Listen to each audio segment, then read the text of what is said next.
So I want to teach you how to cut Mylar successfully on your ScanNCut, and we're going to start with the SDX model. Now, when you think about what the Mylar is made from, it's plastic. Okay, so it doesn't have any fibres. You can't tear it. You can cut it, obviously, with a straight cut blade, but you can't tear it. So we need to deal with it in a slightly different way. We kind of deal with it a bit like we do with grey board. So what you need to do is take a mat. If it's a brand new standard mat, you're fine. If it's anything that you've used for a while, retack it with your pinfly stencil glue, and you will find a video on our YouTube channel on how to retack your ScanNCut mat using the pinfly stencil glue. So check that out. And once you've let it go off and it's nice and sticky, you're going to put your sheet of Mylar onto your mat. And the reason that we do that is because it doesn't have any fibres in it. It has nothing for the glue to grip to.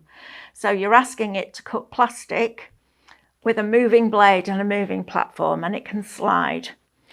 We particularly chose a thin Mylar because we can get through it in one cut, and it will go back and it will recut again if we need it to. But sometimes, because of the force of the blade, because it's cutting a dense product that it really has to cut through, it's not just kind of breaking apart easily like fibres of a card does. You need to make sure that sometimes when you go back, if your mat isn't sticky enough, it won't cut in exactly the right place. So I have a couple of little tips for you on how to make sure that you get a good cut first time. So just going back into our ScanNCut here, you would bring up the file, okay? So whatever file you're using, we'll just use a square for now because I don't actually need to show it you cutting. I just need to talk to you about your settings, okay?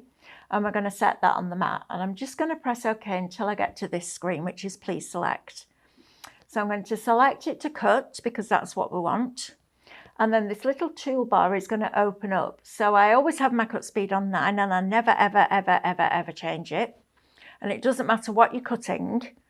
The quicker the speed, the better the cut, okay? My cut pressure is on auto, which I'm going to leave it on, so it will automatically look and see how much pressure it needs to apply. But the cut amount, rather than having this on auto, you're going to put on 1.0 millimeters. And I say 1.0 because there's also a 0.1 millimeter setting. So put it on 1 millimeter. Then you're going to put your Mylar on your mat and you're just going to cut it like it's any other piece of card. You're just going to cut it and it will cut it perfectly every single time. Now, I do suggest there's a few things that I keep blades separate for. One of them is grey board because it's a different cut. It's a harder cut, so it's harsher. And I also like to keep a blade for Mylar because it hasn't got anything to break. It's a really tough cut. So I tend to keep a separate blade for Mylar and then one for grey board, and then one for regular cardstock. So I know I'm asking you to buy another blade. You don't have to. You can try it, but I think long term, you'll find that it's worth having a separate blade.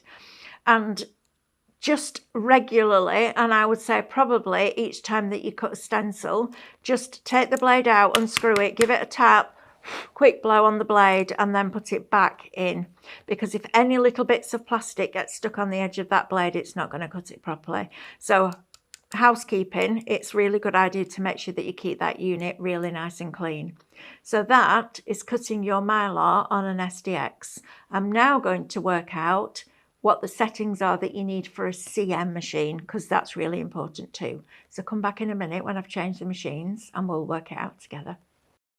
If you want to see more from Highlight Crafts, make sure you click the like button. Subscribe by clicking the subscribe button below, and click the bell icon to receive notifications of all our future content. You can also click here to see our latest video, or click here to see more videos like this one.